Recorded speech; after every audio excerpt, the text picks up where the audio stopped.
Meet the editors. ആഗോള അയ്യപ്പ സംഗമം ലോക പ്രശസ്ത വിജയമോ എന്നാണ് ചോദ്യം.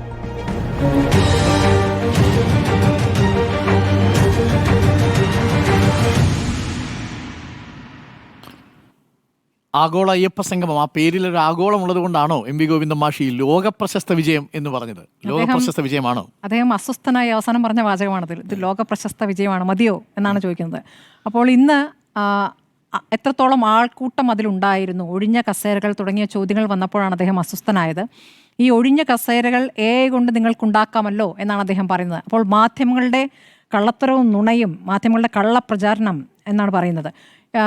മാധ്യമങ്ങൾ പറയുന്നതിനോട് വിയോജിക്കാം, അതിലൊന്നും തെറ്റില്ല. പക്ഷേ കള്ളപ്രചരണവും നുണയും നമ്മൾ തത്സമയം മുഴുവൻ കൊടുത്തുകൊണ്ടിരിക്കും. നമ്മളെന്നല്ല, എല്ലാ മാധ്യമങ്ങളും തത്സമയം കൊടുത്തുകൊണ്ടിരിക്കുകയാണ് ഈ പരിപാടി മുഴുവൻ. അപ്പോൾ മുഖ്യമന്ത്രിയുടെ പ്രസംഗം 1.5 മണിക്കൂർ വരുന്ന 48 മിനിറ്റ് വരുന്ന ആ പ്രസംഗം അങ്ങനെ കൊടുക്കുന്നു. അതോടൊപ്പം തന്നെ അപ്പുറത്തെ കസേരകളും ആൾക്കൂട്ടവും ഒക്കെ കാണുന്നുണ്ട്.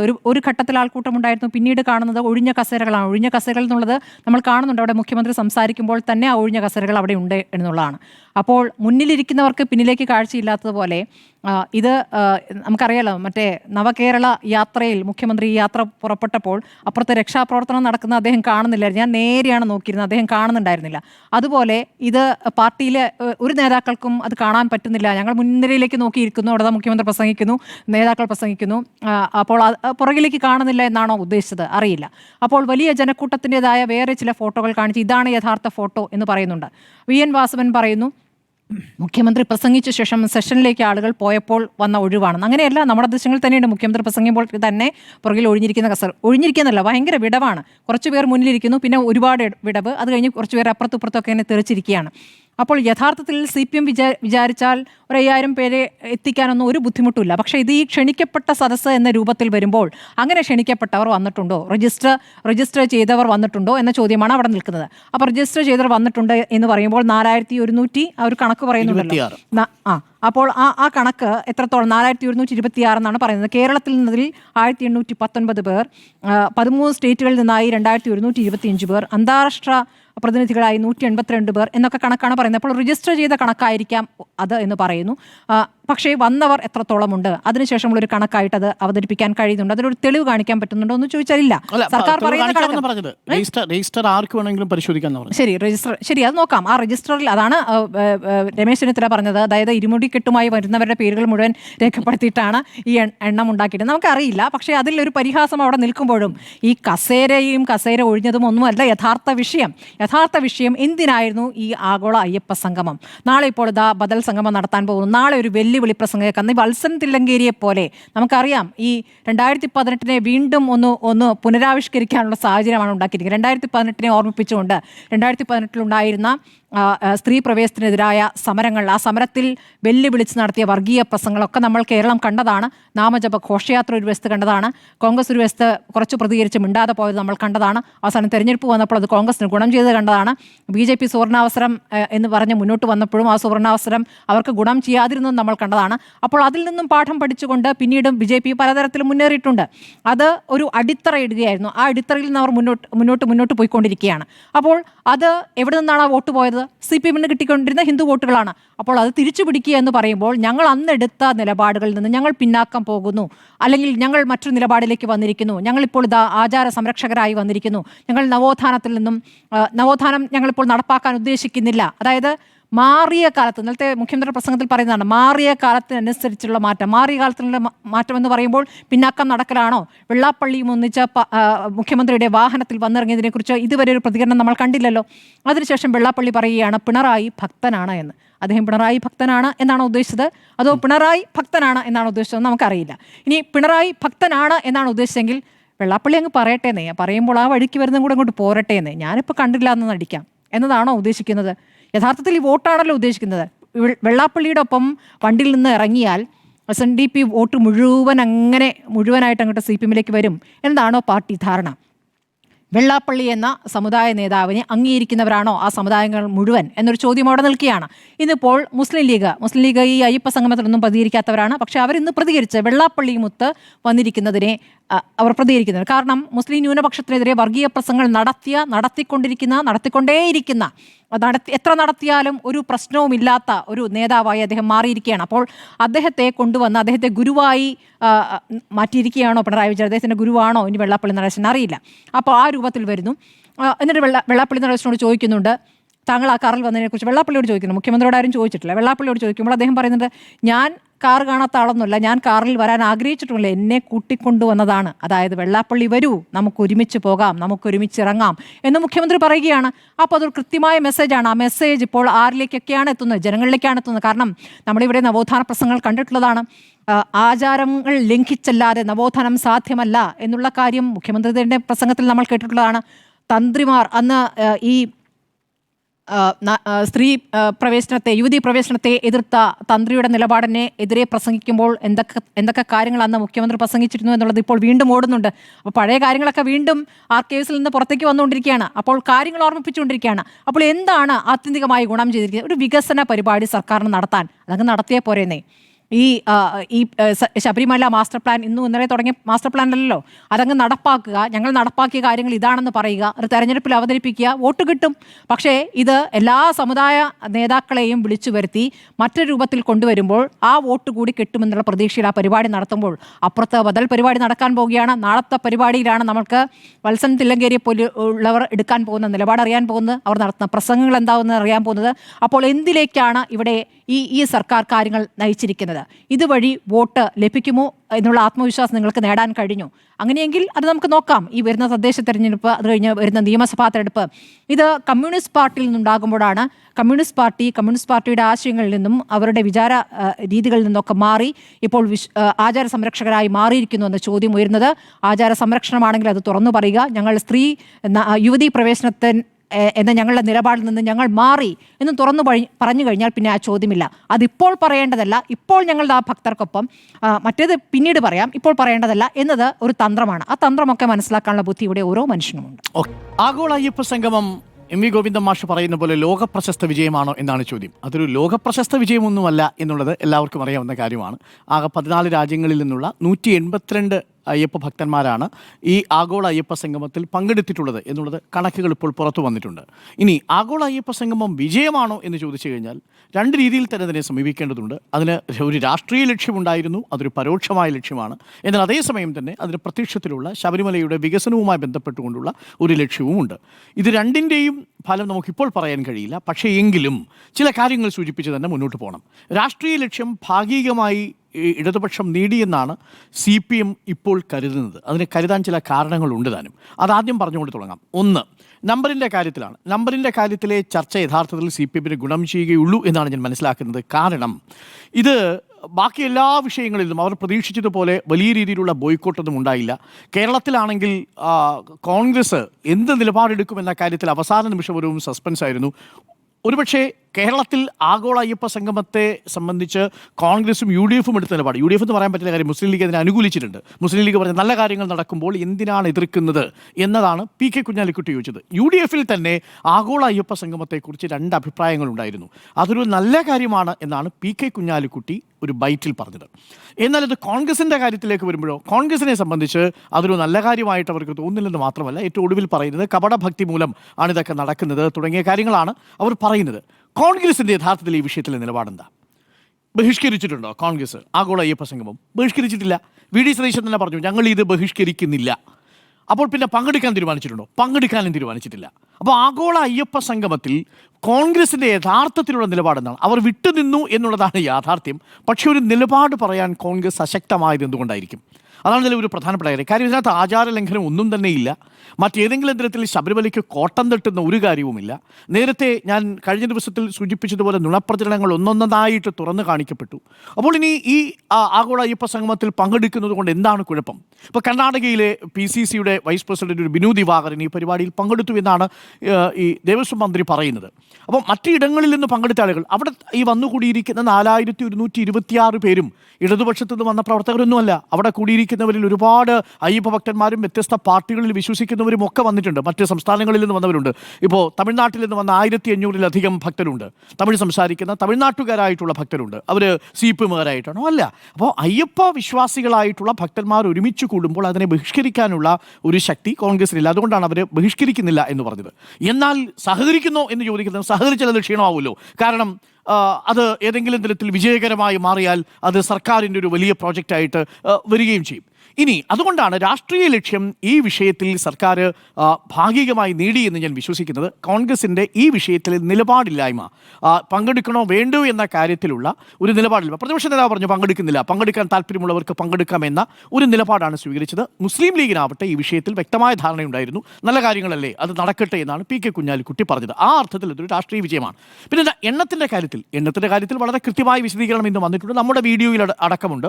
മുഖ്യമന്ത്രി സംസാരിക്കുന്ന സമയത്ത് ഫുൾ ആയിട്ട് ഹൗസ് ഫുൾ എന്ന് പറയാവുന്ന രീതിയിൽ തത്വമസി എന്ന മുഖ്യവേദി നിറഞ്ഞു തന്നെ നിന്നു.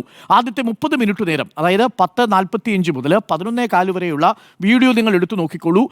പൂർണ്ണമായിട്ടും നിറഞ്ഞു നിൽക്കുന്ന തത്വമസിയാണ് നമുക്ക് കാണാൻ കഴിയുന്നത്. ഇന്ന് റഹീസ് റഷീദ് അത് സാക്ഷ്യപ്പെടുത്തിയിട്ടുണ്ട്. അവിടെയുള്ള ഞങ്ങളുടെ പ്രതിനിധി TV പ്രസാദും അത് സാക്ഷ്യപ്പെടുത്തിയിട്ടുണ്ട്. പക്ഷേ അതിനുശേഷം 48 മിനിറ്റിൽ അവസാനത്തെ ഒരു 12 മിനിറ്റ് നേരം ഈ ചില കസേരകളിൽ നിന്ന് ആളുകൾ എഴുന്നേറ്റ് പോയി. അതിന് ദേവസ്വം മന്ത്രി പറയുന്നത് മറ്റ് സെഷനുകളിലേക്ക്, ഹിൽ ടോപ്പിലുള്ള അല്ലെങ്കിൽ മറ്റ് 2 പ്രധാനപ്പെട്ട വേദികളിലേക്ക് ആത്മീയ ടൂറിസവുമായി ബന്ധപ്പെട്ട ചർച്ചയിലും തിരക്ക് മാനേജ്മെന്റ് ചെയ്യുന്നതിനുള്ള ചർച്ചയിലും പോയി എന്നാണ് ദേവസ്വം മന്ത്രിയുടെ വിശദീകരണം. നിലവിൽ നമുക്കിത് വിശ്വസിക്കുകയേ നിർവാഹമുള്ളൂ. കാരണം മിനിസ്റ്റർ തന്നെ പറയുന്നുണ്ട്, രാവിലെ ഞാനുമായി മിനിസ്റ്റർ സംസാരിക്കുമ്പോൾ പറയുന്നുണ്ട്, ഈ പങ്കെടുത്തിരിക്കുന്ന 4126 പേരുടെയും മുഴുവൻ ഡീറ്റെയിൽസും അവരുടെ മേൽവിലാസം സഹിതം കൃത്യമായി രജിസ്റ്റർ ചെയ്ത് വെച്ചിട്ടുണ്ട്. നിങ്ങളിൽ ആർക്കെങ്കിലും സംശയമുണ്ടെങ്കിൽ അത് പരിശോധിച്ചാൽ മതി എന്ന് പറയുമ്പോൾ അത് വിശ്വസിക്കാതെ തരമില്ല. ഇവരെല്ലാവരും ആഗോള അയ്യപ്പ സംഗമത്തിൽ പങ്കെടുത്തവരല്ലെന്ന് പ്രതിപക്ഷം അതല്ലെങ്കിൽ മറ്റൊരു തെളിവ് കൊണ്ടുവരേണ്ടതുണ്ട്. അതുകൊണ്ട് നിലവിൽ ആ കസേരകൾ ചൂണ്ടിക്കാണിച്ചുകൊണ്ട് നമുക്ക് അത് സൂചിപ്പിക്കാൻ കഴിയില്ല. കാരണം ഒരു പൊതുവേദിയിൽ ഉദ്ഘാടന ചടങ്ങ് കഴിഞ്ഞാൽ ബാക്കിയുള്ള സെഷനുകളിലേക്ക് ആളുകൾ പോകുന്നതാണ് രീതി. ഇനി ഇതൊരു രാഷ്ട്രീയ ലക്ഷ്യമാണെന്ന് പറയാൻ മറ്റു 3 ഭാഗികമായി രാഷ്ട്രീയ വിജയം നേടിയിട്ടുണ്ടെന്ന് പറയാനുള്ള 3 കാരണങ്ങൾ കൂടിയുണ്ട്. ഒന്ന്, ഇത് യഥാർത്ഥത്തിൽ BJP ആദ്യമേ ബഹിഷ്കരിക്കാൻ തീരുമാനിച്ചതാണ്. അതിൻ്റെ ഭാഗമായിട്ട് BJPയുടെ മൗനാനുവാദത്തോടു കൂടിയാണ് സംഘപരിവാർ നാളെ ബദൽ സംഗമം സംഘടിപ്പിക്കാൻ പോകുന്നത്. ആ ബദൽ സംഗമത്തിൻ്റെ ഉദ്ദേശം എന്താണെന്ന് പോലും എനിക്ക് വ്യക്തമാവുന്നില്ല. ആ ബദൽ സംഗമം സംഘടിപ്പിച്ച മാസ്റ്റർ പ്ലാൻ ചർച്ച ചെയ്യാൻ കഴിയുമോ? കഴിയില്ല. ഇന്നലെ ഡൽഹിയിൽ ഒരു ബദൽ സംഗമം സംഘടിപ്പിച്ചു. നല്ല സംഗമമായിരുന്നു. ആ സംഗമത്തിൽ ഉരുത്തിരിഞ്ഞ ആശയം എന്താണെന്ന് അറിയാമോ? ഇതിനൊരു ദേശീയ തീർത്ഥാടന കേന്ദ്രമാക്കി പ്രഖ്യാപിക്കണം എന്നുള്ളതാണ്. അതാരാ പ്രഖ്യാപിക്കേണ്ടത്? അത് കേന്ദ്രമാണ് പ്രഖ്യാപിക്കേണ്ടത്, BJP ആണ് പ്രഖ്യാപിക്കേണ്ടത്. അത് സംസ്ഥാന സർക്കാരിൻ്റെ ഈ മാസ്റ്റർ പ്ലാൻ ചർച്ച ചെയ്ത ആൾക്കാരുടെ അതേ വികാരം തന്നെയാണ് ഇന്നലെ ഡൽഹിയിലും പ്രകടിപ്പിച്ചിരിക്കുന്നത്. ഒരുപക്ഷെ നാളെയും ഇതിനും അപ്പുറത്തേക്ക് വലിയ കോൺട്രിബ്യൂഷനൊന്നും നാളത്തെ ബദൽ സംഗമത്തിനും നിർവഹിക്കാൻ കഴിയുമെന്ന് എനിക്ക് തോന്നുന്നില്ല. അപ്പോൾ അതുകൊണ്ട് നിലവിൽ BJP ബഹിഷ്കരിച്ച ഒരു ആഗോള അയ്യപ്പ സംഗമത്തിൽ BJPയുടെ തന്നെ ഒരു മുഖ്യമന്ത്രിയുടെ, ഉത്തർപ്രദേശിലെ മുഖ്യമന്ത്രിയുടെ യോഗി ആദിത്യനാഥിൻ്റെ മെസ്സേജ് തന്നെ ഒന്ന് വായിച്ചപ്പോൾ യഥാർത്ഥത്തിൽ പെട്ടുപോയത് സംസ്ഥാനത്തെ BJP അധ്യക്ഷനാണ്. ഇന്നിപ്പോൾ നമുക്ക് തന്നിരിക്കുന്ന ബൈറ്റിൽ പറയുന്നത് ക്ഷണിച്ചിരുന്നെങ്കിൽ ഞങ്ങൾ വരുമായിരുന്നു എന്ന് BJP സംസ്ഥാന അധ്യക്ഷനെ കൊണ്ട് പറയിപ്പിച്ചത് ഈ VN വാസവൻ ദേവസ്വം മന്ത്രി ആഗോള അയ്യപ്പ സംഗമത്തിൽ യോഗി ആദിത്യനാഥിൻ്റെ ഈ മെസ്സേജ് വായിച്ചതുകൊണ്ടാണെന്നാണ് ഞാൻ കരുതുന്നത്. രണ്ടാമത്തെ പ്രധാനപ്പെട്ട ഭാഗികമായ രാഷ്ട്രീയ വിജയം എന്ന് പറയാനുള്ള കാരണം വിശ്വാസികൾക്കൊപ്പമാണ് ഈ സർക്കാർ എന്ന് തെളിയിക്കുന്നതിനുള്ള ഒരു പ്രതീകാത്മക സംഗമമായിരുന്നു എന്നാണ് ഞാനും വിശ്വസിക്കുന്നത്. ഭാഗികമായതിൻ്റെ ലക്ഷ്യം അതുതന്നെയാണ്. മാസ്റ്റർ പ്ലാൻ ഏതെങ്കിലും തരത്തിൽ ചർച്ച ചെയ്ത് വിജയിപ്പിക്കണമെങ്കിൽ പൊതുവായിട്ട് ജനങ്ങളെ വിളിച്ചുകൂട്ടി ചർച്ച ചെയ്തൊരു രീതി നമ്മുടെ നാട്ടിലില്ല. കാരണം ഏതു പദ്ധതിയുടെയും മാസ്റ്റർ പ്ലാൻ എന്ന് പറയുന്നത് എക്സ്പേർട്ട് ഗ്രൂപ്പാണ് തയ്യാറാക്കുന്നത്. അത് ഇംപ്ലിമെൻറ്റ് ചെയ്യേണ്ടതും എക്സ്പേർട്ടുകളാണ്. പക്ഷേ ഈ വിഷയത്തിൽ ഒരു പുതിയ തുടക്കം കുറിക്കുന്നു. ഇന്ത്യയിൽ ഇന്നേ വരെ ഏതെങ്കിലും ഒരു തീർത്ഥാടന കേന്ദ്രത്തിലെ സമഗ്രമായ വികസനത്തിനു വേണ്ടി ഭക്തജനങ്ങളെ അഭിപ്രായങ്ങൾ സ്വീകരിച്ചുകൊണ്ട് ഇതേപോലെ ഒരു വികസന പദ്ധതി നടന്നതായിട്ട് എൻ്റെ ഓർമ്മയിലില്ല. അങ്ങനെയാണെങ്കിൽ അതൊരു പോസിറ്റീവായിട്ട് നമുക്ക് കാണാം. പക്ഷേ ഇവിടെ യഥാർത്ഥത്തിൽ എന്താ ചെയ്തത്? 2019 ശേഷം സംഭവിച്ച 2018 സുപ്രീം കോടതി വിധിയെ തുടർന്ന് നവോത്ഥാനം വളരെ വേഗത്തിൽ നടപ്പിലാക്കാമെന്ന ഒരു തെറ്റിദ്ധാരണയോടുകൂടി ആ സുപ്രീം കോടതി ഉത്തരവ് നടപ്പാക്കാനായിട്ട് ഇടത് സർക്കാർ ഇറങ്ങിത്തിരിച്ചു. അവിടെ സംഭവിച്ചിരിക്കുന്ന അപാകത എന്താ? നവോത്ഥാനം ഒന്നും നമ്മുടെ നാട്ടിൽ നടപ്പാവില്ല എന്ന് പറയാനാണ് പ്രതിപക്ഷവും സംഘപരിവാറും ഒക്കെ അന്ന് ശ്രമിച്ചത്. ഇതൊന്നുമല്ല നവോത്ഥാനം നടപ്പിലാക്കാൻ നിങ്ങൾ ആരാണ് എന്ന ചോദ്യമാണ് യഥാർത്ഥത്തിൽ റെഡി ടു വെയിറ്റ് ക്യാമ്പയിനിലൂടെ അന്ന് കേരളം കേട്ടത്. അത് ഒരിക്കലും നടക്കാൻ പോകുന്നൊരു കാര്യമല്ല എന്നുള്ളത് ഏറെക്കുറെ കേരള സമൂഹം തിരിച്ചറിഞ്ഞു. അത് പിന്നീട് പാർട്ടിയും തിരിച്ചറിഞ്ഞു എന്നാണ് ഞാൻ കരുതുന്നത്. പക്ഷേ അന്ന് പാർട്ടി അനുഭാവികളായ വിശ്വാസികൾക്ക് ഏറ്റ ഒരു മുറിവുണ്ട്. ആ മുറിവ് കൂടി ഉണങ്ങാൻ ഈ സംഗമം സഹായിക്കും എന്നുകൂടി കരുതിയാണ് വേണ്ടിയാണ് ആ സംഗമം സംഘടിപ്പിച്ചിരിക്കുന്നത്. ആ അർത്ഥത്തിൽ ഇപ്പോൾ നമ്മൾ തന്നെ മൂന്നാമത്തെ ദിവസമാണ്, 4ാമത്തെ തവണയാണ് ഇത് ചർച്ച ചെയ്യുന്നത്. ആ അർത്ഥത്തിൽ വലിയ രീതിയിൽ അതൊരു ചർച്ചാ വിഷയമായി മാറിക്കഴിഞ്ഞിരിക്കുന്നു എന്നുള്ളതാണ്. അതും ഭാഗികമായ വിജയമാണ്. മൂന്നാമത്തെ ഒരു കാര്യം, ഇതിനകത്ത് പ്രതിപക്ഷം വിട്ടു നിൽക്കുമ്പോഴും NSSനെ കൂടെ കൂട്ടാൻ കഴിഞ്ഞതാണ്. SNDPയും വെള്ളാപ്പള്ളി നടേശനെയും കൂടെ കൂട്ടുന്നതിൽ വലിയ ബുദ്ധിമുട്ടൊന്നുമില്ല. പക്ഷേ NSS നാമജപ ഘോഷയാത്രയടക്കം ഗണപതി മിത്താണ് എന്നുള്ള സ്പീക്കറുടെ വിവാദത്തിലടക്കം വളരെ കർശന നിലപാട് സ്വീകരിച്ചിരുന്ന NSS ശബരിമല യുവതീ പ്രവേശനവുമായി ബന്ധപ്പെട്ട പ്രക്ഷോഭമുണ്ടാവുന്ന സമയത്ത് നാമജപ ഘോഷയാത്രയുമായി തെരുവിലിറങ്ങിയിരുന്ന NSSന്റെ പ്രതിനിധി കൂടിയ പരിപാടിയിൽ പങ്കെടുക്കുന്നു എന്നുള്ളതാണ്. 28 സമുദായ സംഘടനകളാണ്, ഹിന്ദു സമുദായ സംഘടനകളാണ് ഈ പരിപാടിയിൽ ഒരൊറ്റ വേദിയിൽ പങ്കെടുത്തത് എന്നുള്ളത് ആ അർത്ഥത്തിൽ രാഷ്ട്രീയമായ ഒരു വിജയമായിട്ട് നമുക്ക് കണക്കാക്കാം. ഇങ്ങനെ 3 കാര്യങ്ങളായിട്ട് അതിൻ്റെ രാഷ്ട്രീയ വിജയത്തെ നമുക്ക് സംഗ്രഹിക്കാം. പക്ഷേ ഞാൻ അതിലും പ്രാധാന്യമുള്ളതായിട്ട് കണക്കാക്കുന്നത് ഈ ആഗോള അയ്യപ്പ സംഗമം തുറന്നിട്ടിരിക്കുന്ന സാധ്യതകളെക്കുറിച്ചാണ്. ഇന്നിപ്പോൾ മലയാള മനോരമയുടേതും മാധ്യമത്തിൻ്റെതും അടക്കമുള്ള പത്രങ്ങളിലൂടി, അതായത് സർക്കാരിനെ അങ്ങനെ പ്രത്യക്ഷത്തിൽ അനുകൂലിക്കാത്ത പത്രങ്ങൾ പോലും പറയുന്നത് ഒരു പടി കയറണം എന്നാണ്. അതായത് ഒരു വികസനത്തിന് വേണ്ടിയിട്ടുള്ള ഒരു ആശയവഴി തുറന്നു എന്നാണ് പത്രങ്ങൾ പോലും എഴുതുന്നത്. മലയാള മനോരമ പോലും അങ്ങനെയാണ് എഴുതുന്നത്. ആശയവഴി തുറന്നിരിക്കുന്നു, വികസനത്തിലേക്കുള്ള ഒരു ആശയവഴി തുറന്നിരിക്കുന്നു എന്നുള്ളതാണ്. എങ്ങനെയാണ് മാസ്റ്റർ പ്ലാനുമായിട്ട് ബന്ധപ്പെട്ടുകൊണ്ടുള്ള വളരെ ക്രിയാത്മകമായ നിർദ്ദേശങ്ങളല്ലേ വന്നിരിക്കുന്നത്. എനിക്ക് പ്രതിപക്ഷത്തോടും സംഘപരിവാർ സഹോദരങ്ങളോടുമുള്ള ചോദ്യം, ശബരിമലയുടെ മാസ്റ്റർ പ്ലാൻ ചർച്ച ചെയ്യുമ്പോൾ ചില ക്രിയാത്മകമായ നിർദ്ദേശങ്ങൾ മുന്നോട്ട് വരുമ്പോൾ നിങ്ങളതിനെ പിന്തുണയ്ക്കുകയല്ലേ വേണ്ടത്? ഇപ്പോൾ ഉദാഹരണത്തിന്, ഞാൻ എല്ലാം വായിക്കുന്നില്ലെങ്കിൽ പോലും ഒട്ടേറെ പ്രധാനപ്പെട്ട വിഷയങ്ങൾ അവിടെ ചർച്ച ചെയ്തു. ഈ എണ്ണമെടുക്കുന്ന തിരക്കിൽ കേരളം ചർച്ച ചെയ്യാതെ പോയ വിഷയങ്ങളാണ് ഈ പുറത്തു വന്നിരിക്കുന്ന ഈ ചർച്ചയുടെ ഭാഗമായിട്ട് വന്നിരിക്കുന്ന മാസ്റ്റർ പ്ലാനിൻ്റെയും ആത്മീയ ടൂറിസത്തിൻ്റെയും ക്ലൗഡ് മാനേജ്മെൻറ്റിൻ്റെയും ഭാഗമായിട്ടുള്ള ചർച്ചയുടെ പ്രധാനപ്പെട്ട നിർദ്ദേശങ്ങൾ. അതിൽ നോക്കൂ, ക്ഷേത്രത്തിനോട് ചേർന്നുള്ള ഈ പ്രധാനപ്പെട്ട ചില നിർമ്മാണങ്ങൾ അശാസ്ത്രീയമായ നിർമ്മാണങ്ങളായിരുന്നു. അത് പൊളിച്ചു പണിത് പുതിയ കെട്ടിടങ്ങൾ ഉണ്ടാക്കണം. തന്ത്രിയുടെ താമസ സ്ഥലമാണെങ്കിലും അപ്പവും അറുവണയും വിതരണം ചെയ്ത സ്ഥലമാണെങ്കിലും അതൊക്കെ അവിടെ നിന്ന് പൊളിച്ചു മാറ്റി മറ്റൊരു സ്ഥലത്തേക്ക് മാറ്റി പണിയണം എന്നുള്ളത്. അതേപോലെ ഈ പാർക്കിംഗ് ഏരിയയിൽ നിന്ന് ഗണപതി കോവിലിലേക്കുള്ള ഒരു സുരക്ഷാ ഇടനാഴി, ഒരു സുരക്ഷാ പാലം നിർമ്മിക്കണം. 2018 ഫ്ലഡ് നമ്മുടെ മുന്നിൽ നൽകുന്ന ഒരു വലിയ പാഠമാണ്. അതിനു വേണ്ടി വരുന്ന ചെലവ് 50 കോടി രൂപ ചെലവിൽ അങ്ങനെ ഒരു പാലം ഈ പമ്പയ്ക്ക് കുറുകെ നിർമ്മിക്കണം. ഏതെങ്കിലും തരത്തിൽ ഫ്ലഡ് ഉണ്ടായി കഴിഞ്ഞാൽ അവിടെ ഭക്തർ ഒറ്റപ്പെട്ടു പോകാൻ പാടില്ല, അവരെ തിരിച്ചുകൊണ്ടുവരണം. ഇതൊക്കെ വളരെ പോസിറ്റീവായ ക്രിയേറ്റീവായിട്ടുള്ള സജഷൻസാണ്. ഇതൊക്കെ മാസ്റ്റർ പ്ലാനിൻ്റെ ഭാഗമായി വരുന്നതാണ്. പക്ഷേ അവിടെ ഏതെങ്കിലും അയ്യപ്പ ഭക്തർ പറയുകയാണ് അങ്ങനെ വരുന്നത് കൊണ്ട് ഇന്ന തടസ്സമുണ്ടെന്ന് പറഞ്ഞാൽ മനസ്സിലാവും. അവിടെ വന്നിരിക്കുന്ന ഒരാൾ പോലും ഈ നിർദ്ദേശത്തോട് വിയോജിച്ചിട്ടില്ല എന്നാണ് ഞാൻ മനസ്സിലാക്കുന്നത്. കൂടാതെ ആസൂത്രണമില്ലാതെ നിർമ്മിച്ച സന്നിധാനത്തെ എല്ലാ കെട്ടിടങ്ങളും പൊളിക്കണം. കാൽനടയായി തീർത്ഥാടകർ സഞ്ചരിക്കുന്ന വഴിയിലൂടെയുള്ള ട്രാക്ടർ, ഡോളി, ആംബുലൻസ് യാത്ര ഒഴിവാക്കണം. സന്നിധാനത്തെ എല്ലാ കെട്ടിടങ്ങൾക്കും അഗ്നിരക്ഷാ സംവിധാനം ഒരുക്കണം. അതാണ് എന്നെ അത്ഭുതപ്പെടുത്തിയത്. അതൊന്നും അഗ്നിരക്ഷാ സംവിധാനം ഇല്ലാതെയാണോ ഇപ്പോൾ പ്രവർത്തിച്ചുകൊണ്ടിരിക്കുന്നത്? അങ്ങനെയാണെങ്കിൽ അത്യന്തം അപകടകരമായ ഒരു സാഹചര്യമാണത്. കാരണം ഒരു തീ പിടിച്ചു കഴിഞ്ഞാൽ എന്താണ് അവിടെ സംഭവിക്കുക എന്നുള്ളത്. സന്നിധാനത്തെ ഭസ്മക്കുളം അത് കൂടുതൽ വൃത്തിയാക്കണം, കൂടുതൽ മലിനമാകാതെ സൂക്ഷിക്കണം. മരക്കൂട്ടത്തിനും സന്നിധാനത്തിനും മധ്യയുള്ള ക്യൂ കോംപ്ലക്സുകൾ തീർത്ഥാടകർക്ക് പ്രയോജനപ്പെടുന്ന വിധത്തിൽ പുനഃക്രമീകരിക്കണം. ഇതൊക്കെ എനിക്ക് തോന്നുന്നു അവിടെ നിന്ന് വരുന്ന വിഷയങ്ങളാണ്. കാരണം ഈ ഏറെ മണിക്കൂറുകൾ അവിടെ നിന്ന് ക്യൂ നിന്ന് ബുദ്ധിമുട്ടുന്ന ഭക്തർക്ക് അവരുടെ പ്രശ്നങ്ങളുടെ അടിസ്ഥാനത്തിൽ ഒരു നിർദ്ദേശം മുന്നോട്ട് വയ്ക്കാൻ കഴിയുന്നു എന്നുള്ളത് സ്വാഗതാർഹമായ കാര്യമാണ്. 30,000 തീർത്ഥാടകർക്ക് മകരജ്യോതി ദർശനത്തിനായി കാത്തിരിക്കാനുള്ള പ്രത്യേക സ്ഥലം ഒരുക്കണം, സ്റ്റാമ്പ് പേഡ് ഒഴിവാക്കാൻ വേണ്ടി. അതേപോലെ പമ്പയുടെ കാര്യത്തിൽ പമ്പ ഹിൽ ടോപ്പ് പാർക്കിംഗ് ഗ്രൗണ്ടിൽ നിന്ന് ഗണപതി കോവിലിലേക്ക് സുരക്ഷാപാത നിർമ്മിക്കണം. നിലയ്ക്കലിലാണെങ്കിൽ താമസ സൗകര്യങ്ങൾ, ശുചിമുറി, ആശുപത്രി, പാർക്കിംഗ് തുടങ്ങിയ സംവിധാനങ്ങൾ ഒരുക്കണം എന്ന് തുടങ്ങി നീണ്ട നിർദ്ദേശങ്ങളാണ് മാസ്റ്റർ പ്ലാനുമായി ബന്ധപ്പെട്ട് തന്നെ വന്നത്. ഇതിനോടൊക്കെ പ്രതിപക്ഷത്തിന്റെ നിലപാടെന്താ? ഇന്ന് പ്രതിപക്ഷം ഇത് ചർച്ച ചെയ്യേണ്ട വിഷയമല്ലേ? പ്രതിപക്ഷം ഈ വിഷയത്തെക്കുറിച്ച് അഭിപ്രായം പറയാം. ഇതിനോട് ഏതെങ്കിലും ഒരഭിപ്രായത്തോട് നാളെ ബദൽ സംഗമം സംഘടിപ്പിക്കാൻ പോകുന്ന സംഘപരിവാറിലെ സുഹൃത്തുക്കൾക്ക് വിയോജിപ്പുണ്ടോ? ഇതിലേതെങ്കിലും ഒരു നിർദ്ദേശത്തോട് ഇപ്പോൾ ഈ ആഗോള അയ്യപ്പ സംഗമത്തെ എതിർത്തുകൊണ്ടിരിക്കുന്ന പ്രതിപക്ഷത്തിന് വിയോജിപ്പുണ്ടോ? അങ്ങനെ വിയോജിപ്പില്ലെങ്കിൽ യഥാർത്ഥത്തിൽ ആ നിർദ്ദേശങ്ങൾ അവിടെ വന്നു എന്നതല്ലേ ആഗോള അയ്യപ്പ സംഗമത്തിന്റെ യഥാർത്ഥത്തിലുള്ള വിജയം എന്ന് പറയുന്നത്? ഞാൻ അങ്ങനെയാണ് അതിനെ കാണാൻ ശ്രമിക്കുന്നത്. എന്തായിരുന്നു ആഗോള അയ്യപ്പ സംഗമത്തിന്റെ പ്രത്യക്ഷത്തിലുള്ള വിജയം? പ്രത്യക്ഷത്തിലുള്ള വിജയം അവിടെ ക്രിയാത്മകമായ നിർദ്ദേശങ്ങൾ ഉരുത്തിരിഞ്ഞു വരണം. അത് നമ്മുടെ മുന്നിൽ വളരെ കൃത്യമായി വരികയും 18 അംഗ ഒരു കമ്മിറ്റി അത് നടപ്പാക്കാൻ വേണ്ടിയിട്ട് രൂപീകരിക്കപ്പെടുകയും ചെയ്തിട്ടുണ്ട് എന്നുള്ളതാണ്. ഇനി ആത്മീയ ടൂറിസം സർക്യൂട്ട് സ്ഥാപിക്കുന്നതുമായി ബന്ധപ്പെട്ട് വേണം കുംഭമേള മോഡലിലുള്ള ഒരു ബ്രാൻഡിംഗ് വേണം എന്നാണ് പറയുന്നത്. അത് അവിടെ ഉയർന്നിരിക്കുന്ന ഒരു പ്രധാനപ്പെട്ട സജഷനാണ്. നമുക്കറിയാം എങ്ങനെയാണ് ഉത്തർപ്രദേശ് ഒരു കുംഭമേള കൊണ്ട് തന്നെ അത് ആ സംസ്ഥാനത്തിന്റെ വികസനത്തിന് എങ്ങനെയാണ് സഹായിച്ചത്, അതിനെ എങ്ങനെയാണ് ഇന്റർനാഷണലി അത് മാർക്കറ്റ് ചെയ്തിരിക്കുന്നത് എന്നുള്ളത്. അതുപോലെ മണ്ഡല മകരവിളക്ക് കാലം ബ്രാൻഡ് ചെയ്യണമെന്നുള്ള നടപടികൾ സ്വീകരിക്കണം. കുംഭമേള വാരണാസിയിൽ ചെറുപ്പക്കാരുടെ സാന്നിധ്യം സജീവമായിരുന്നതുപോലെ സാമൂഹ്യ മാധ്യമങ്ങളിൽ റീലുകളും വീഡിയോകളും സഹായിച്ചു. അങ്ങനെയുള്ള പ്രചരണങ്ങൾ ഒരു ഭാഗത്തുണ്ടാവണം. കാരണം തത്വമസി എന്നൊരു ആശയത്തെ ലോകത്തിന് മുന്നിൽ നിങ്ങൾക്ക് സാക്ഷ്യപ്പെടുത്തണം. അതുപോലെ ഹിന്ദു, ക്രിസ്ത്യൻ, മുസ്ലിം മതവിഭാഗങ്ങളിലെ ആരാധനാലയങ്ങൾ കൂടി ഉൾപ്പെടുന്ന ശബരിമലയിൽ എത്തുന്ന ടൂറിസം സർക്യൂട്ടിന് രൂപ നൽകണം. പ്രതിപക്ഷം ഇത് എതിർക്കില്ലല്ലോ. ഇത് ഏതെങ്കിലും തരത്തിൽ സംഘപരിവാർ എതിർക്കുമോ? ശബരിമലയിൽ ലഭിക്കുന്ന സേവനങ്ങളെപ്പറ്റി ക്യാമ്പയിൻ വേണം, ലോക്കൽ ഗൈഡുകൾ വേണം, മറ്റു സംസ്ഥാനങ്ങളിലെ രാജ്യങ്ങളിലും ശബരിമലയെ പരാജയപ്പെടുത്തും. ഇതൊന്നും ആർക്കും വിയോജിപ്പില്ലാത്ത പോസിറ്റീവായ നിർദ്ദേശങ്ങൾ വരുമ്പോൾ അതെങ്ങനെയാണ് പരാജയമാവുന്നതെന്ന് എനിക്ക് മനസ്സിലാവുന്നില്ല.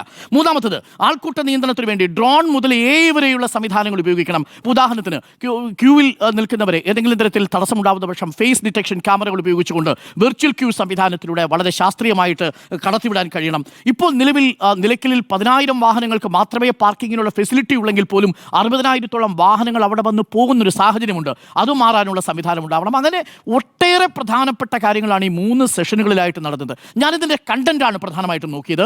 ആഗോള അയ്യപ്പ സംഗമത്തെ തുടർന്ന് ഈ 3 പ്രധാനപ്പെട്ട ചർച്ചാവേദികളിലും ഉരുത്തിരിഞ്ഞത് ക്രിയാത്മകമായ നിർദ്ദേശങ്ങളാണ്. ആ ക്രിയാത്മകമായ നിർദ്ദേശങ്ങളോട് പ്രതിപക്ഷത്തിന് വിയോജിപ്പുണ്ടെന്ന് എനിക്ക് തോന്നുന്നില്ല. സംഘപരിവാറിലെ ഏതെങ്കിലും അല്ലെങ്കിൽ BJPക്ക് വിയോജിപ്പുണ്ട് എന്ന് എനിക്ക് തോന്നുന്നില്ല. അതുകൊണ്ട് തന്നെ ആ ഉള്ളടക്കത്തിൻ്റെ അടിസ്ഥാനത്തിൽ ആഗോള അയ്യപ്പ സംഗമം ഒരു വിജയമായിരുന്നു എന്ന് തന്നെയാണ് എൻ്റെ വിലയിരുത്തൽ. എന്നാൽ അതേസമയം അതൊരു ലോകപ്രശസ്ത വിജയമാണോ, ഏതെങ്കിലും തരത്തിൽ ആൾക്കൂട്ടം കൊണ്ടുണ്ടാക്കാൻ കഴിയുമോ തുടങ്ങിയ ചോദ്യങ്ങൾക്ക് ഇല്ല എന്ന് തന്നെയാണ് എൻ്റെ മറുപടി. അതിനെ ആ അർത്ഥത്തിൽ നമ്മൾ എക്സാജറേറ്റ് ചെയ്യേണ്ടതില്ല. പക്ഷേ അതൊരു നല്ല തുടക്കമാണ്. ഇത്തരത്തിലുള്ള ചർച്ചകളെല്ലാം ഉണ്ടാവുക എന്നുള്ളത് വളരെ പ്രധാനപ്പെട്ട കാര്യമായിട്ട് ഞാനും കരുതുന്നു. അതുകൊണ്ട് ഞാനതിനെ അനുകൂലിക്കുകയാണ്. അതിൻ്റെ ഉള്ളടക്കത്തിൻ്റെ അടിസ്ഥാനത്തിൽ ആഗോള അയ്യപ്പ സംഗമം മുന്നോട്ട് വെച്ച കാര്യങ്ങൾ ഇനി ഈ 18-അംഗ കമ്മിറ്റിക്ക് നടപ്പാക്കാൻ സാധിച്ചാൽ ശബരിമലയുടെ മുഖം മാറും എന്ന കാര്യത്തിൽ തർക്കമില്ല. ആന്റോ അഗസ്റ്റിൻ, നമുക്ക് ചോദ്യം ഇതാണ്, ലോകപ്രശസ്ത സംഗമമാണോ അല്ലെങ്കിൽ വിജയമാണോ എന്നുള്ളതാണ്. MV ഗോവിന്ദൻ മാഷിൻ്റെ വാക്കാണ് നമ്മുടെ ചോദ്യത്തിന് ഉപയോഗിച്ചിരിക്കുന്നത്. AIയുടെ കാര്യത്തെക്കുറിച്ച് പറഞ്ഞ് ഗോവിന്ദൻ മാഷ് കുടുങ്ങിയിട്ടുണ്ട്. ലോകപ്രശസ്ത വിജയമാണോ? AIയുടെ കാര്യം പറഞ്ഞിട്ട് രണ്ടാമത് കുടുങ്ങി. ആദ്യം ഒരു തവണ പ്രത്യയശാസ്ത്രപരമായിട്ടാണ് AIയെ കുറിച്ച് പറഞ്ഞു കുടുങ്ങിയത്. രണ്ടാമത് ഇവിടെ ഞാൻ പറയുന്നത് ഇതൊരു പാർട്ടി പരിപാടിയല്ലല്ലോ. ഇത് അയ്യപ്പ സംഗമം എന്ന് ഉദ്ദേശിച്ചത്, ആഗോള അയ്യപ്പ സംഗമം ഉദ്ദേശിച്ചത് എന്താണ്? ഇത് സർക്കാർ ഇത് സത്യസന്ധമായി ഇടപെട്ടു എന്നുള്ളതാണ് ഞാൻ വിശ്വസിക്കുന്നത്. ഒന്നാമത്തെ കാര്യം എന്തുകൊണ്ടെന്നുള്ളതാണ്, ഇത് സർക്കാർ ഒരു പാർട്ടി പരിപാടിയാക്കി മാറ്റിയില്ല. പാർട്ടി പരിപാടിയാക്കി മാറ്റിയാൽ ഒരു 5,000 ആളെ പമ്പയിൽ കൊണ്ടുവരാൻ ഒരു ബുദ്ധിമുട്ടുള്ള പാർട്ടിയല്ല CPM എന്നുള്ള കാര്യം നമുക്ക് എല്ലാവർക്കും അറിയാവുന്ന കാര്യമാണ്. അതുകൊണ്ട് അവരതിനെ പാർട്ടി പരിപാടിയാക്കിയില്ല. അവരെന്താണ് ചെയ്തത്? അവർ ചെയ്തത് മറ്റുള്ള സംസ്ഥാനങ്ങളിൽ നിന്ന് 2,285 പേരെ രജിസ്റ്റർ ചെയ്തു. എന്തിനാണ് മറ്റുള്ള സംസ്ഥാനത്ത് നിന്ന് 2,285 പേര് രജിസ്റ്റർ ചെയ്യുന്നത്? കാരണം അവരതിന് പങ്കെടുക്കുമെന്ന് വിശ്വസിച്ചിട്ടാണ്. അല്ലെങ്കിൽ അവർ വരില്ല എന്ന് വിശ്വസിച്ചിട്ടുണ്ടെങ്കിൽ ഇവിടെ 2,285 പേരെ കയറ്റിയാൽ പോരെ? അങ്ങനെയല്ല. കേരളത്തിന് പുറത്താണ്, അവിടെ രാഷ്ട്രീയമില്ലല്ലോ. കേരളത്തിന് പുറത്ത് രാഷ്ട്രീയമുണ്ട്. അവിടെ രാഷ്ട്രീയം ചിലപ്പോൾ കണ്ടിട്ടുണ്ടാവും. അവിടുന്ന് കോൺഗ്രസ്സുകാരാണോ ഇത് രജിസ്റ്റർ ചെയ്തത് നമുക്കറിയില്ലല്ലോ. അവിടുന്ന് BJPക്കാരാണോ ഇത് രജിസ്റ്റർ ചെയ്തത് നമുക്കറിയില്ലല്ലോ. ഇവരെന്തുകൊണ്ട് അങ്ങനെ ഞാൻ പറയാൻ കാരണം എന്നറിയോ? കോൺഗ്രസ് ഇതുവരെ ഇതിനെ തള്ളി പറഞ്ഞിട്ടില്ല എന്ന്. BJP ഇതുവരെ തള്ളി പറഞ്ഞില്ല. BJPയുടെ സംസ്ഥാന അധ്യക്ഷൻ ഇന്നെന്താ പറയുന്നറിയോ? എന്നെ വിളിച്ചില്ല, അതുകൊണ്ട് ഞാൻ പോയില്ല എന്നാണ്. അപ്പം BJPയുടെ സംസ്ഥാന അധ്യക്ഷൻ ഇതിൻ്റെ ഭാഗമാകുമെന്ന് വിചാരിച്ചിട്ട് അവിടുന്ന് BJPക്കാർ രജിസ്റ്റർ ചെയ്ത് അവർ വരുമോ? അവർ വരില്ലല്ലോ. അപ്പം അതുകൊണ്ടാണ് അവിടെ ഈ UP മുഖ്യമന്ത്രിയുടെ ഇതവിടെ വായിച്ചത്, ലെറ്റർ അവിടെ വായിച്ചത്. എന്തുകൊണ്ടാണ് UP മുഖ്യമന്ത്രി ലെറ്റർ അവിടെ വായിക്കാൻ കാരണം? അയ്യപ്പൻ എന്ന് പറയുന്ന സംവിധാനം രാഷ്ട്രീയത്തിന് അതീതമാണേ. അവിടെ ഒരു CPM വന്നു, അവിടെ കോൺഗ്രസ്, അവിടെ BJP എന്നല്ല. അയ്യപ്പൻ എന്ത് BJP വന്നിരിക്കുന്നു, അയ്യപ്പൻ എന്ത് കോൺഗ്രസ് വന്നിരിക്കുന്നു, അയ്യപ്പൻ എന്ത് CPM വന്നിരിക്കുന്നു. അപ്പോൾ കേരളത്തെ സംബന്ധിച്ചിടത്തോളം, അയ്യപ്പനെ സംബന്ധിച്ചിടത്തോളം, ശബരിമലയെ സംബന്ധിച്ചിടത്തോളം വലിയ വികസനം ഉണ്ടാകേണ്ട സംവിധാനമായിരുന്നു. അതിനെ വിവാദമാക്കിയത് ആരാ? CPM ആണ് അതിനെ വിവാദമാക്കിയത്. അവിടെ വിവാദമാക്കിയത് കോൺഗ്രസും BJPയാണ്. എന്ത് പറഞ്ഞിട്ട് വിവാദം ഉണ്ടാക്കിയത്? അയ്യപ്പനോട് മാപ്പ് പറയണം, എന്താണ് ശബരിമല പുനഃപ്രവേശനവുമായി ബന്ധപ്പെട്ട്. അതാണോ അവിടെ ചർച്ച ചെയ്യേണ്ടിയിരുന്നത്? അവിടെയാണോ ചർച്ച ചെയ്യാൻ ഉദ്ദേശിച്ചത്? അതല്ലല്ലോ. ഉദ്ദേശം എന്താണ്?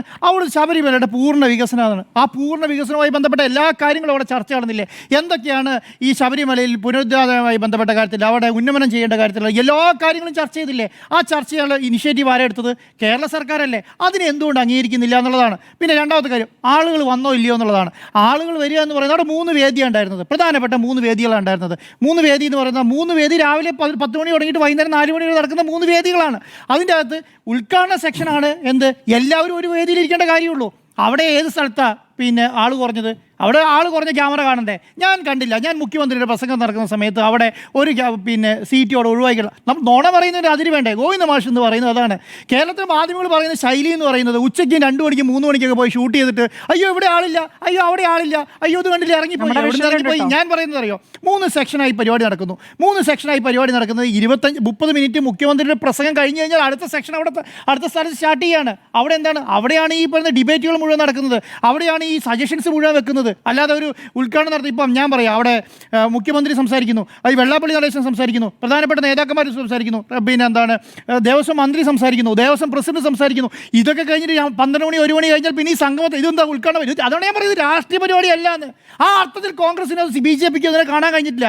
അപ്പോൾ എന്താണ്, മുഖ്യമന്ത്രിയാണ് അതിൻ്റെ ഏറ്റവും പ്രധാനപ്പെട്ട ആൾ. അദ്ദേഹം സംസാരിച്ച് കഴിഞ്ഞപ്പോൾ അടുത്ത സെക്ഷനിലേക്ക് ആൾക്കാർ എണീറ്റ് പോകും. അപ്പോൾ ആ കസേര വേക്കൻ്റ് ആവും. അവിടെ 4162 പേര് പങ്കെടുക്കാൻ വേണ്ടി രജിസ്റ്റർ ചെയ്താൽ ആ ആൾക്കാരായിട്ട് അവിടെ പങ്കെടുക്കാൻ കഴിയുള്ളൂ. അല്ലെങ്കിൽ എന്താണ് പറയേണ്ടത്, എറണാകുളത്തോ തിരുവനന്തപുരത്തോ കൊച്ചിയിലോ പരിപാടിയൊക്കെ നടത്തിയിട്ട് പറഞ്ഞാൽ പോരെ എല്ലാ BJPക്കാരും CPM-മാരും കോൺഗ്രസ്സുകാരും വന്നോളൂ, അയ്യപ്പ സംഗമം കൊച്ചി നടത്തിയാൽ പോരായിരുന്നു? എന്തുകൊണ്ടാണ് ശബരിമലയിൽ നടത്തിയത്? ശബരിമലയിൽ നടത്തി കറക്റ്റായിട്ട് നമ്പർ ഇട്ട് ആൾക്കാരെ വിളിച്ചു വരുത്താനും കറക്റ്റ് QR കോഡ് സംവിധാനം വെച്ചിട്ട് പ്രോപ്പറായി നടത്തിയ പരിപാടിയാണ്. അപ്പോൾ അതിൻ്റെ അർത്ഥത്തിൽ അത് നല്ല വിജയം എന്നുള്ളത് തന്നെയാണ് എൻ്റെ അഭിപ്രായം. അല്ലെങ്കിൽ 168 പേര് അല്ല 182 പേര് വിദേശ രാജ്യങ്ങളിൽ നിന്ന് രജിസ്റ്റർ ചെയ്തു. 182 രാജ്യങ്ങൾ ടിക്കറ്റ് എടുത്ത് ഇങ്ങോട്ട് വരണേ. സർക്കാർ ഇവിടുന്ന് പൈസ എടുത്ത് ടിക്കറ്റ് അങ്ങോട്ട് എടുത്ത് കൊടുക്കുന്നില്ല കേട്ടോ. അവിടുന്ന് മലേഷ്യയിൽ നിന്നും പിന്നെ എന്താണ് ശ്രീലങ്കയിൽ നിന്നും കാനഡയിൽ നിന്നൊക്കെ വരുന്നത് സ്വന്തം പൈസ കയ്യിൽ നിന്ന് മുടക്കി അയ്യപ്പൻ്റെ സംവിധാനം എന്ന് പറയുന്നില്ല, അല്ല ശബരിമല വികസിക്കണം എന്ന് വിചാരിച്ച് വരുന്ന ആൾക്കാരാണ്. 182 ചെറിയ നമ്പറായിട്ട് ഞാൻ കാണുന്നില്ല. 182 ടിക്കറ്റ് എടുത്ത് കൊടുക്കാൻ എത്ര പൈസ വേണം? അത് എടുത്തിട്ട് പുറമേ നിന്ന് ആൾക്കാർ വരുന്നുണ്ടെന്നുള്ളതാണ്. അപ്പോൾ ഇത് വിജയമല്ല എന്നാക്കുക. ഇതുകൊണ്ടെന്തോ സർക്കാർ പൊളിറ്റിക്കൽ ഡെവലപ്മെൻറ്റ് എടുക്കാൻ വേണ്ടി വിചാരിക്കുക. ഇതുകൊണ്ട് സർക്കാർ എന്തുകൊണ്ടാവും രാഷ്ട്രീയ നേട്ടം കൊയ്യാൻ വേണ്ടി അങ്ങനെയല്ല എന്ന്. അങ്ങനെയാണെങ്കിൽ ഇന്നത്തെ ചർച്ച ചെയ്യേണ്ട വിഷയം എന്താണെന്നറിയോ? ഇന്ന് കേരളം ചർച്ച ചെയ്യേണ്ട ഏറ്റവും പ്രധാനപ്പെട്ട വിഷയം എന്താ? കർണാടകയിലെ മന്ത്രി കേരളത്തിൽ വന്നിട്ട് പറയാണ്, അയ്യോ കേരളം വികസിച്ചിരിക്കുന്നു, വിദ്യാഭ്യാസത്തിൻ്റെ കാര്യത്തിൽ, ആരോഗ്യത്തിൻ്റെ കാര്യത്തിൽ, എന്താണ് പിന്നെ വികസനത്തിൻ്റെ കാര്യത്തിൽ കേരളം 1ാം സ്ഥാനത്താന്ന് പറയുന്നു. അല്ല, എന്തുകൊണ്ട് ചർച്ച ചെയ്യുന്നില്ല? 10 കൊല്ലത്തെ മാറ്റാണെന്നേ.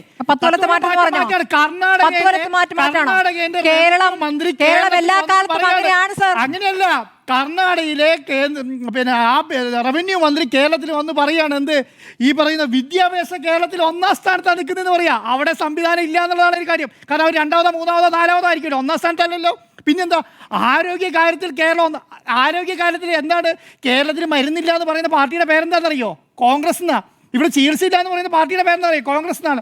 അപ്പോഴാണ് തൊട്ടടുത്ത് കോൺഗ്രസ് ഭരിക്കുന്ന സംസ്ഥാനത്തെ മന്ത്രി വന്നിട്ട് കേരളത്തിൽ പറയുന്നത് അതാ വികസനത്തിൻ്റെ കാര്യത്തിൽ. പിന്നെ വികസനത്തിൻ്റെ കാര്യം 1ാം സ്ഥാനത്ത്. കേരളത്തിൽ വികസനത്തിൻ്റെ കാര്യം 1ാം സ്ഥാനത്താന്നേ. കാസർഗോഡ് തുടങ്ങി തിരുവനന്തപുരം വരെ 2016 തുടങ്ങി 2025 ഈ 9 വർഷം കൊണ്ടുണ്ടാക്കിയ മാറ്റങ്ങൾ നിങ്ങൾ നോക്കിക്കേ. ആ മാറ്റം കാണുന്നില്ല. ആ മാറ്റം കണ്ടാൽ എന്താ പ്രശ്നം എന്നറിയോ? മാറ്റം കണ്ടാൽ 2026 ഒരു അക്ഷരം മിണ്ടാനുണ്ടാവില്ല. അതുകൊണ്ട് ഒന്നും കാണില്ല. എങ്ങനെയാണ് ഈ മാറ്റങ്ങൾ മുഴുവൻ ഉണ്ടാക്കിയെന്നറിയോ? ഇതുപോലെ സംഗമം നടത്തിയിട്ടാണ്, ഇതുപോലെ കോൺക്ലേവ് നടത്തിയിട്ടാണ്, ഇതുപോലെ ആൾക്കാരുടെ അഭിപ്രായം മേടിച്ചിട്ടാണ്, ഇതുപോലെ മന്ത്രിമാരെയും സമൂഹത്തിലെ പ്രധാനപ്പെട്ട ആൾക്കാരെയും വിളിച്ചു വരുത്തിയിട്ട് എന്താണ് മാറ്റം വരുത്തേണ്ടത് ചോദിച്ച് മനസ്സിലാക്കി സർക്കാരിൻ്റെയും ജനങ്ങളുടെയും കൂടെ അഭിപ്രായം എടുത്തിട്ടാണ് ഈ പറയുന്ന മാറ്റം മുഴുവൻ കേരളത്തിൽ വന്നത്. അതുകൊണ്ടാണ് കേരളത്തിലെ ഈ വ്യവസായ മേഖലയിൽ 1ാം സ്ഥാനത്ത് നിൽക്കുന്നത്. എന്താ ഇതൊന്നും ഇതൊക്കെ ചോദിക്കാൻ എന്താ അറിയോ? ഇതൊക്കെ 9 വർഷം കൊണ്ട് വന്നതാണെന്നേ. 9 വർഷം കൊണ്ട് വന്നതാണ്. കാരണം എന്തുകൊണ്ടാ? 9 വർഷം എന്ന് പറയുന്നത് ചെറിയ കാലാവധിയല്ല. 9 വർഷം എന്ന് പറയുന്നത് ചെറിയ കാലാവധിയില്ല. ഇന്ന് 9ാം ക്ലാസ്സിൽ പഠിക്കുന്ന പിള്ളേരോട് പവർ കട്ട് എന്താണെന്ന് ചോദിച്ചാൽ ആകാശത്തേക്ക് വെക്കും. എന്താ പവർ കട്ട് എന്ന് അവർക്ക് അറിയില്ല. മനസ്സിലായില്ല? അപ്പോൾ അത്ര വലിയ മാറ്റം കേരളത്തിൽ ഉണ്ടായി എന്ന് പറയുമ്പോൾ അത് മനസ്സിലാക്കുന്നത് എങ്ങനെയാണ്? അപ്പോഴത്തേക്കും പിന്നെന്താ അടുത്ത പ്രശ്നം എന്നറിയോ? വെള്ളാപ്പള്ളി നടേശനെ കാറിൽ കൊണ്ടുവന്നില്ലേ എന്നാണ്. പിന്നെ ഒരു പ്രധാനപ്പെട്ട SNDP-ൻ്റെ നേതാവ് ഒന്നിച്ചിറങ്ങി വരുന്ന സമയത്ത് അങ്ങോട്ടല്ലേ എൻ്റെ വണ്ടി കയറിക്കൊള്ളാൻ പറഞ്ഞിട്ടുണ്ടെങ്കിൽ വലിയ കുറ്റമായിപ്പോയി എന്നറിയും. ഇത് അയ്യപ്പ സംഗമം രാഷ്ട്രീയ പരിപാടിയാണെന്ന് വിചാരിച്ചിട്ട് വിളിച്ചു പറയാണ്. ഇത് രാഷ്ട്രീയ പരിപാടിയല്ല എന്ന്. മുഖ്യമന്ത്രി അവിടെ പങ്കെടുക്കാൻ വന്നിരിക്കുന്നത് രാഷ്ട്രീയ പരിപാടിക്കല്ല. അവിടെ അയ്യപ്പ സംഗമം നടത്തിയത് രാഷ്ട്രീയ പരിപാടിയല്ല. ഞാൻ പറയട്ടെ, അതുകൊണ്ടല്ല പ്രശ്നം. ഞാനൊരു കാര്യം പറയാം. അദ്ദേഹം കേരളത്തിലെ പ്രധാനപ്പെട്ട ഹിന്ദു സംഘടനയുടെ ഏറ്റവും പ്രധാനപ്പെട്ട നേതാവാണ്. ആ ഏറ്റവും പ്രധാനപ്പെട്ട നേതാവ് രാഷ്ട്രീയ പരിപാടി അല്ലാത്ത സ്ഥലത്ത് അയ്യപ്പൻ്റെ ശബരിമല വികസനവുമായി ബന്ധപ്പെട്ട കാര്യത്തിൽ ചർച്ച ചെയ്ത് 1 മിനിറ്റ് ആ വണ്ടിയിൽ നിന്ന് ചർച്ച ചെയ്ത് ആർക്കാ ബുദ്ധിമുട്ട്? എന്തുകൊണ്ടാണ് ഇങ്ങനെ ചർച്ച ചെയ്യുന്നത്? അതെന്തുകൊണ്ട് അങ്ങനെ പറയുന്നത് അറിയോ? കേരളത്തിൽ നടക്കുന്ന മുഴുവൻ രാഷ്ട്രീയ പരിപാടിയാണെന്ന് പറഞ്ഞു തീർക്കാനുള്ള ബുദ്ധിമുട്ട് കൊണ്ട് അയ്യോ അവിടെ എന്തോ രാഷ്ട്രീയ മുതലെടുപ്പിന് വേണ്ടി CPM ശ്രമിക്കുന്നു എന്ന് വരുത്തണമെങ്കിൽ ആരെ പറയണം? ഈ പറഞ്ഞ വെള്ളാപ്പള്ളി നടേശനെ പറയണം. അത് പറയാൻ വേണ്ടിയിട്ടാണ് പറയുന്നത്. ഒരു വണ്ടിയിൽ വന്നല്ലോ, എന്തോ വലിയ അപരാധം ചെയ്ത പോലെയാണ്. ഞാനിത് പറയാം. ഈ പിണറായി വിജയൻ ഈ പറഞ്ഞ വെള്ളാപ്പള്ളി നടേശനെ CPM-ൻ്റെ ഒരു പരിപാടിക്ക് കാറിൽ കയറ്റിയിട്ട് കൊണ്ടുവരുവാണെങ്കിൽ നിങ്ങൾക്കിത് പറയാം. ഇവിടെ ഇത് പറയാൻ കഴിയില്ല. ഇവിടെ ഇത് പറയാത്ത കാരണം എന്താ? ഞാൻ വിചാരിക്കുന്നത് അറിയോ? അവിടെ ഇന്ന് NSS-ൻ്റെ സുകുമാരൻ നായരുണ്ട്, അദ്ദേഹത്തെ ഈ വണ്ടിയിൽ കയറ്റിയാനെ അദ്ദേഹത്തോട് കയറിക്കൊള്ളാൻ പറയും. എന്തുകൊണ്ടാണ്? ഇത് ഒറ്റക്കെട്ടായി ശബരിമലയുടെ വികസനം വേണമെന്ന് പറഞ്ഞ ആൾക്കാരാണ്. തൻ്റെ ഇടം ഉണ്ടായിരുന്നു ഈ കോൺഗ്രസ് ഒരു കാര്യം ചെയ്യണമായിരുന്നു. തൻ്റെ ഇടം BJP ഒരു കാര്യം ചെയ്യണമായിരുന്നു. ഈ അയ്യപ്പ സംഗമത്തെ തള്ളി പറയണമായിരുന്നു. പറഞ്ഞോ? ഒരക്ഷരം പോലും വേണ്ടിയില്ലല്ലോ. എന്നിട്ട് BJP-യുടെ സംസ്ഥാന അധ്യക്ഷൻ തന്നെ പറയുക എന്നെ വിളിച്ചിട്ടില്ല എന്ന്. എന്നതിനർത്ഥം ഞാൻ എന്നെ വിളിക്കണമെന്ന് ആഗ്രഹിച്ചു പോയി. എന്താണ് ഇതിനെ തള്ളിപ്പറയാൻ കഴിയുന്നില്ല എന്ന്, ഈ അയ്യപ്പ സംഗമത്തെ തള്ളിപ്പറയാൻ കഴിയുന്നില്ല. പിന്നെ എന്താണ് ചെയ്യേണ്ടത്? പിന്നെ AI ആണ്. പിന്നെന്താണ്, പിന്നെ സീറ്റ് AI, ഞാൻ ഈ AI എന്ന് പറഞ്ഞ വാക്കാരെ കൊണ്ടെന്ന് അറിയോ? അടൂർ പ്രകാശാണ്. എന്തിനാ കൊണ്ടത്? രാഹുൽ മാങ്കൂട്ടത്തിന്റെ വീഡിയോ, പിന്നെ വീഡിയോ ഓഡിയോ പുറത്തു വന്ന സമയത്ത് രാഹുൽ എന്താണ് ഇത് AI വീഡിയോ പറഞ്ഞ ഓഡിയോ ആയിക്കോട്ടെ. ഞാൻ പറയുന്നത് അതിന്റെ രാഹുൽ മാങ്കൂട്ടത്തിന്റെ ഓഡിയോ വന്ന സമയത്ത് പറയുകയാണ് അത് AI ഉണ്ടാക്കി, നിങ്ങൾക്ക് തെളിവൊന്നുമില്ലല്ലോ, തെളിവില്ല എന്ന് പറയുന്ന ആൾ വീട്ടിൽ തന്നെ ഇരിക്കുകയാണ്, പുറത്തിറങ്ങിയിട്ടില്ല അതുവരെ. അപ്പം ഞാൻ പറയുന്നത് എന്താ അറിയോ, കേരളത്തെ സംബന്ധിച്ചിടത്തോളം വികസനം രാഷ്ട്രീയ ചർച്ച ചെയ്യാൻ ഒരാൾക്കും താല്പര്യമില്ല എന്നുള്ളതാണ്. ഒരാൾക്കും താല്പര്യം. അതുകൊണ്ടാണ് ഞാൻ ഈ പറഞ്ഞത്, കർണാടകൻ്റെ മന്ത്രി കേരളത്തിൽ വന്ന് പറയുമ്പോൾ എന്താ പറയുക, ഇന്നിത് ചർച്ച ചെയ്യണമല്ലോ. ഇന്ന് ഈ കാര്യം അയ്യപ്പ സംഗമം കേരളത്തിൽ ഇല്ലെങ്കിലുണ്ടല്ലോ, ഇന്ന് ചർച്ച ചെയ്യപ്പെടുന്ന ഏറ്റവും പ്രധാനപ്പെട്ട വിഷയം എന്താണോ, കേരളത്തിൻ്റെ വികസനമായിരുന്നു. അതാരാ പറഞ്ഞത്? കർണാടകേൻ്റെ റവന്യൂ മന്ത്രിയാണ്. അത് ആര് വിളിച്ച യോഗത്തിലാണ്? അത് ആര് വിളിച്ചു കൊണ്ടുവന്നാണ്? ഈ പറഞ്ഞ AICCൻ്റെ ജനറൽ സെക്രട്ടറി KC വേണുഗോപാൽ വിളിച്ചു കൊണ്ടുവന്ന പരിപാടിയിൽ കർണാടകന്റെ റവന്യൂ മന്ത്രി പറയുകയാണിത്. അപ്പൊ ഞാൻ കേരളം ഉണ്ട്, അല്ല അത് അംഗീകരിക്കാൻ പറ്റില്ല. സ്മൃതി, എന്റെ സംശയമല്ല, 9 വർഷമായി ഒറ്റ കാര്യം പറഞ്ഞോട്ടെ. എന്താ അറിയോ, 2017-18 കേരള ഭൂരിപക്ഷ പ്രശ്നങ്ങൾ അറിയോ?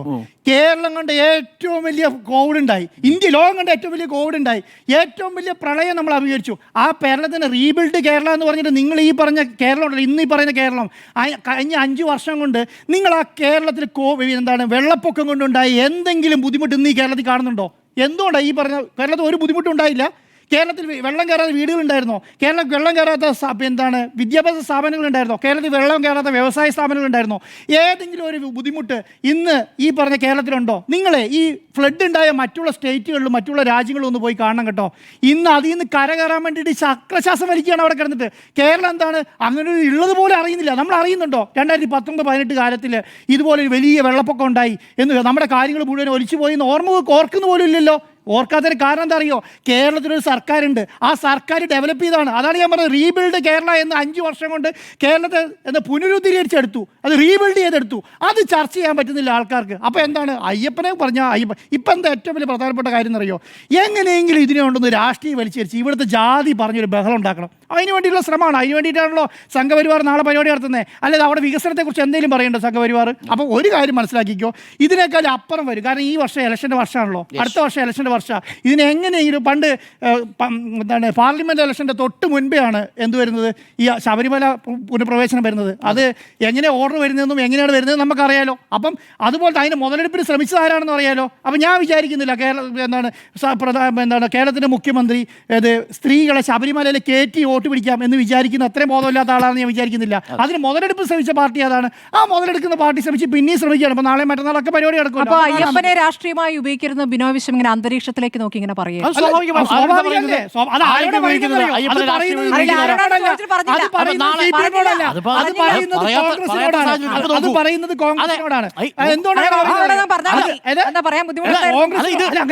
മാത്രമല്ല, LDF സർക്കാരല്ലേ ഈ ആഗോള അയ്യപ്പ സംഗമത്തെ ഹോസ്റ്റ് ചെയ്തത്. അവിടെ ബിനോയ് വിശ്വത്തിന് എങ്ങനെ മാറി നിൽക്കാൻ പറ്റുക? അവിടെ ഈ CPIയുടെ മന്ത്രിമാരടക്കമല്ലേ ഈ ദേവസ്വം ബോർഡിന്റെ ഈ തീരുമാനത്തിന് പിന്തുണ പ്രഖ്യാപിച്ചത്?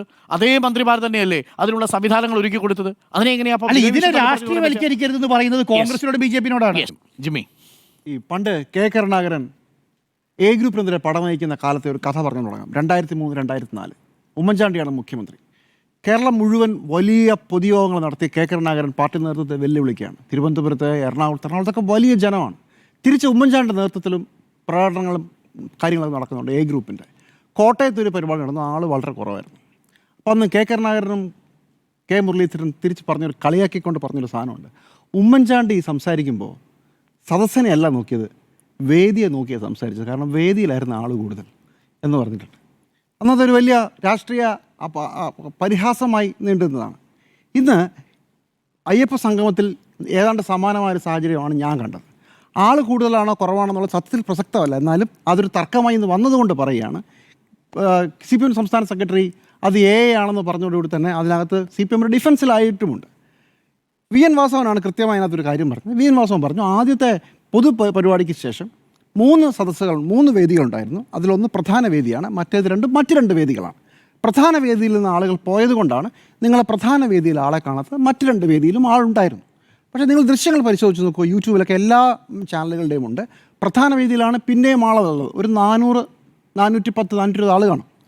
രണ്ടാമത്തെയും മൂന്നാമത്തെയും വേദിയിൽ, അതായത് സ്പിരിച്വൽ ടൂറിസം, അതുപോലെ തന്നെ ആൾക്കൂട്ട നിയന്ത്രണം. ഈ ആൾക്കൂട്ട നിയന്ത്രണത്തിൽ 200 പേരിൽ താഴെയുള്ളൂ. ആൾക്കൂട്ട നിയന്ത്രണമാണ് വിഷയം. മറ്റെടുത്തു അത്ര നിയന്ത്രണം നടപ്പാക്കിയതാ. അതാണ് അത്രയും ഉണ്ടായിരുന്നുള്ളൂ. അത് സത്യമാണ്. പക്ഷേ നേരത്തെ ശ്രീ ആൻഡ്രൂ ആഗസ്റ്റിൻ പറഞ്ഞതുപോലെ ഈ ആളെ കൊണ്ടുവരാൻ പറ്റാത്ത ഒരു പാർട്ടിയല്ല സി പി എം വിചാരിച്ച് നടക്കുകയൊക്കെ ചെയ്യും. പക്ഷേ ശ്രദ്ധ, നേരത്തെ കെ കരുണാകരനും മുരളീധരനും പറഞ്ഞ പോലെ ശ്രദ്ധ സദസ്സിലായിരുന്നില്ല, വേദിയിലായിരുന്നു. എത്ര പേരെ വേദിയിൽ കൊണ്ടുവരാം എന്നതിലായിരുന്നു അന്നും എ ഗ്രൂപ്പിൻ്റെ ശ്രദ്ധ. ആളൊന്നും പോയിട്ടില്ല എന്നുള്ളത് ഇത്തവണയും അതായിരുന്നു. നോക്കൂ, വേദിയിൽ ആരൊക്കെയാണ് ഇരുന്നത്? 28 ഹിന്ദു സംഘടനകളുടെ പിന്തുണയോട് കൂടിയാണ് ഈ പരിപാടി നടന്നത്.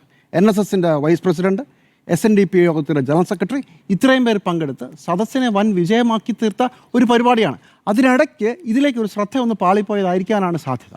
പിന്നെ ഇങ്ങനൊരു അയ്യപ്പ സംഗമം നടക്കുമ്പോൾ മാസ്റ്റർ പ്ലാൻ കൊണ്ടുവന്ന് ചർച്ച ചെയ്ത് 10,000-3,500 പേർ വന്നിരിക്കുമ്പോൾ അവിടെ അതായത് എത്ര മണിക്കാണ് പരിപാടി?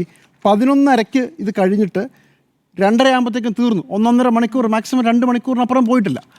അത്രയും സമയം കൊണ്ട് ഒന്നും ഒരു മാസ്റ്റർ പ്ലാൻ ചർച്ച ചെയ്യാനുള്ള സമയമോ സാഹചര്യമോ പമ്പയിലെന്നല്ല, കേരളത്തിൽ നിന്നല്ല, ലോകത്തോട്ടത്ത് നടക്കില്ല. അതൊരു നമ്പറാണ്.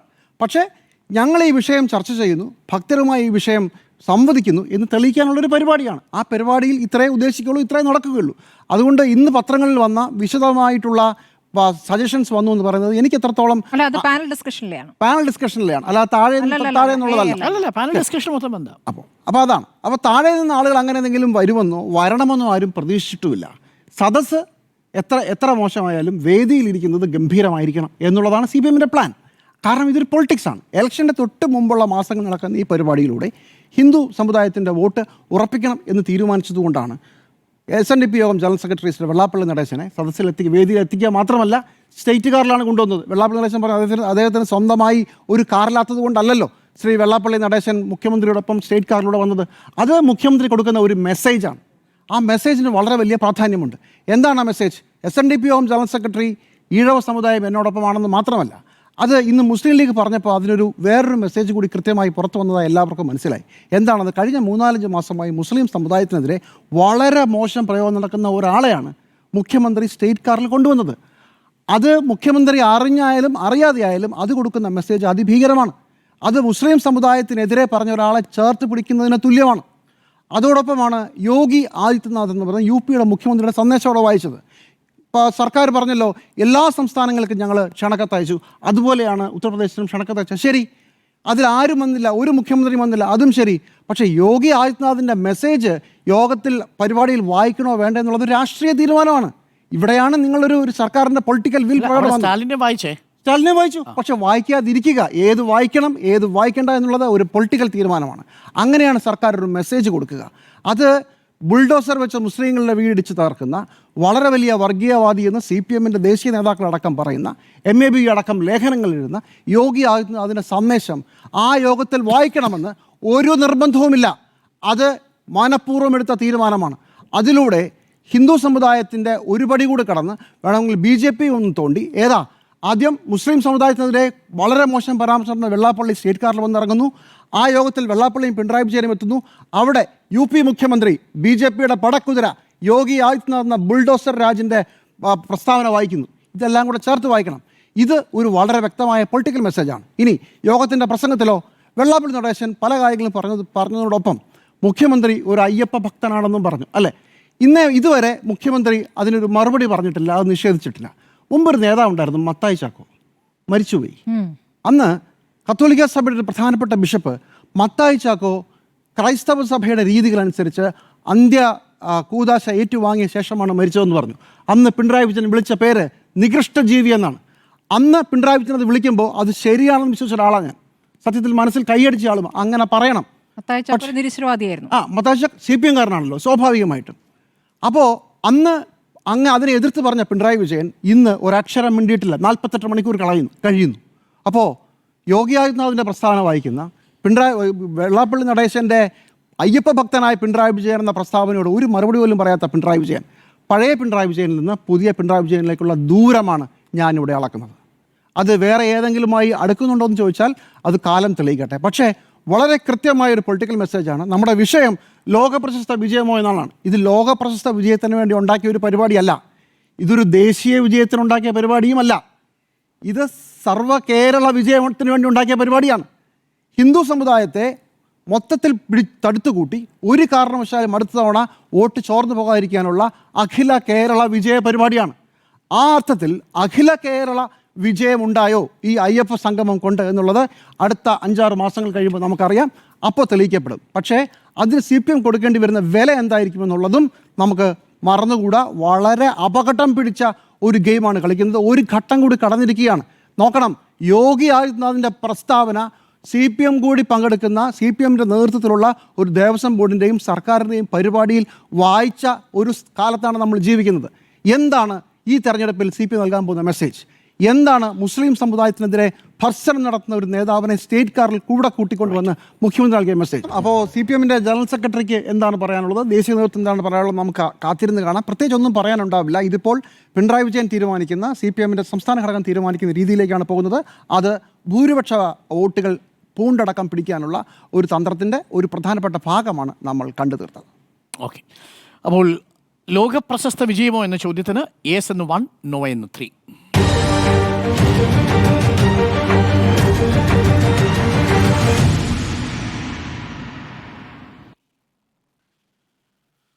നോക്കാം ഈ മണിക്കൂറിലെ പ്രധാന സംഭവ വികാസങ്ങൾ. Top headlines.